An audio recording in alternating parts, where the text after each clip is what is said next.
तो इस समाज के लिए हम कुछ कर सकते हैं। ये विवेकानंद जी का जीवन चरित्र और उनका विचार हमारे लिए भविष्य की प्रेरणा के रूप में एक विचार धन के रूप में है। मैं दिल्ली प्रदेश को कहूँगा कि शेखर सेन जी का बहुत सुंदर कार्यक्रम हुआ है विवेकानंद जी के ऊपर। उनके भाषणों का, उनके जीवन का परिचय उस कार्यक्रम से होता है। अनेक जगह पर हमने वो कार्यक्रम किए। मैंने भी बीच में नागपुर में उसके करीब 8 प्रयोग हुए थे स्टेडियम पर, और बड़े प्रमाण पर युवा उसको देखने के लिए आते थे। बहुत प्रभावी कार्यक्रम है, और मुझे ऐसा लगता है कि विवेकानंद जी का ये जीवन, उनका विचार हम विशेष रूप से हमारे युवाओं तक, जो नई पीढ़ी है, उनके तक प्रभावी रूप से पहुंचाना चाहिए। तो ही हमारा जो उद्दिष्ट है, सुखी, समृद्ध, संपन्न, शक्तिशाली हिंदुस्तान, भय, भूख, आतंक और भ्रष्टाचार से मुक्त हिंदुस्तान, ये उसी समय हम निश्चित रूप से पूरा कर सकेंगे। 150वीं जयंती की शुरुआत हो रही है। हम देश भर में अनेक कार्यक्रमों का आयोजन भारतीय जनता युवा मोर्चा की ओर से देश में होने वाला है, और भारतीय जनता पार्टी की तरफ से भी अनेक कार्यक्रम इसमें हम जगह जगह पर कर रहे हैं।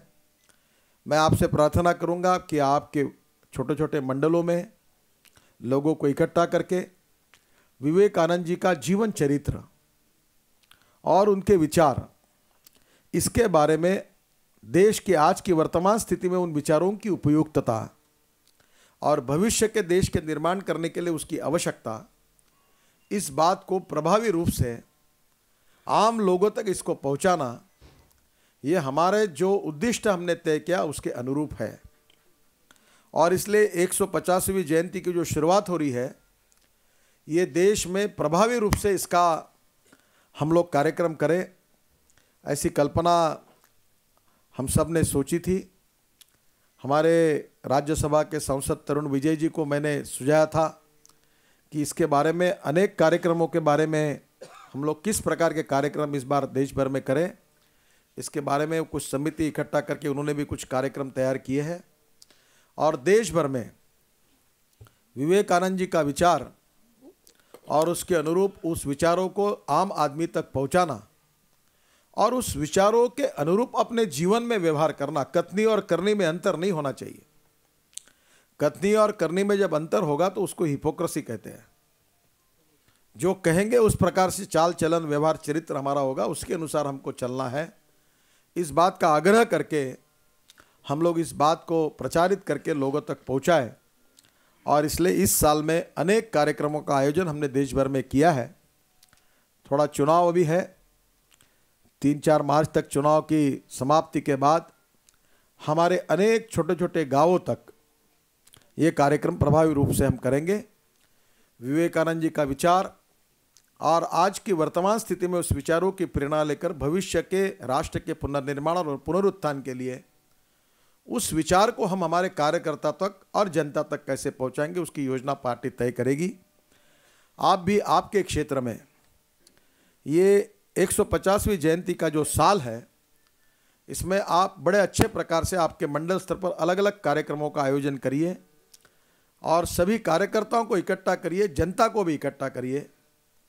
और जिसके लिए हम काम कर रहे हैं, कंट्री फर्स्ट, बाद में पार्टी और उसके बाद में मैं, ये सब विवेकानंद जी का ही विचार है।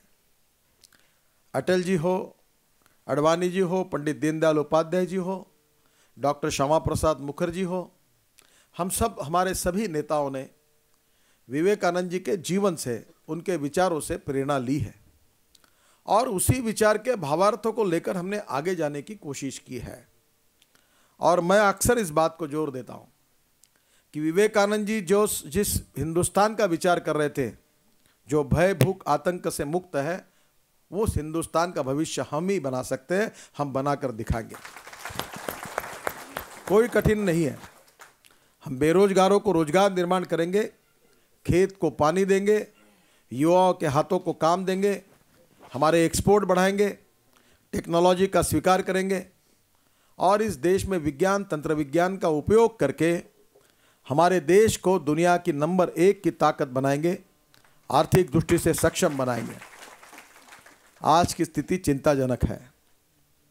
विवेकानंद जी के विचारों के अनुरूप आज देश नहीं चल रहा है और जिसके कारण हम सभी स्तर पर कठिनाइयों का सामना कर रहे हैं। आज बहुत कठिन स्थिति है। डॉलर की तुलना में रुपया तो कीमत कम होती जा रही है। एफडीआई आना बंद हो गया है। हमारे देश में जो ग्रोथ रेट था वो 12% की बात हो रही थी, वो 7% के नीचे चला गया है। एग्रीकल्चर ग्रोथ रेट कम हो गया है। इन्फ्लेशन, महंगाई का रेट 18% तक पहुंचा था। और ऐसी स्थिति, इसका कारण यही है कि wrong economic policies and bad and corrupt governance ने हमारे देश का सत्यानाश किया है।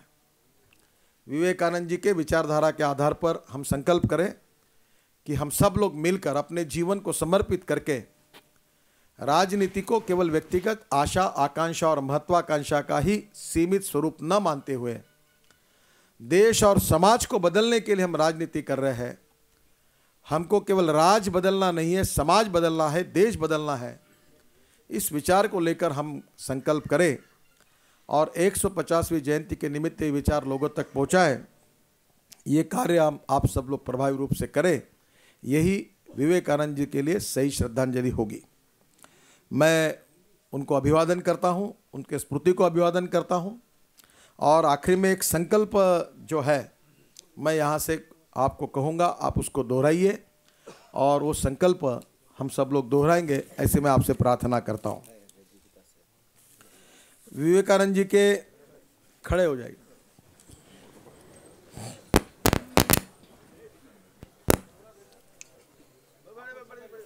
मैं कहूँगा तब उसकी शुरुआत करिए।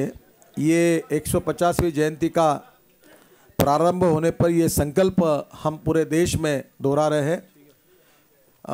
मैं कहूँगा फिर आप उसको कहिए। अभी मैं इसको शुरुआत कर रहा हूँ, आप एक एक वाक्य कहिए। आज संपूर्ण देश भ्रष्टाचार, महंगाई तथा आतंकवाद जैसी चुनौतियों से त्रस्त एवं आक्रोशित है। यह चुनौतियाँ एक समृद्ध एवं शक्तिशाली भारत के निर्माण में सबसे बड़ी बाधा है। आज भारतीय जनता पार्टी के द्वारा आयोजित सभा में एकत्रित हम सब मन वचन एवं कर्म से एकजुट होकर संकल्प लेते हैं कि हम भारत को हर प्रकार की चुनौतियों से मुक्ति दिलाएंगे एवं एक समृद्ध समर्थ संपन्न और भ्रष्टाचार से मुक्त भारत का निर्माण करेंगे। इसी भाव से आज हम ये संकल्प ले रहे हैं। भारत माता की जय। भारत माता की जय। भारत माता की जय।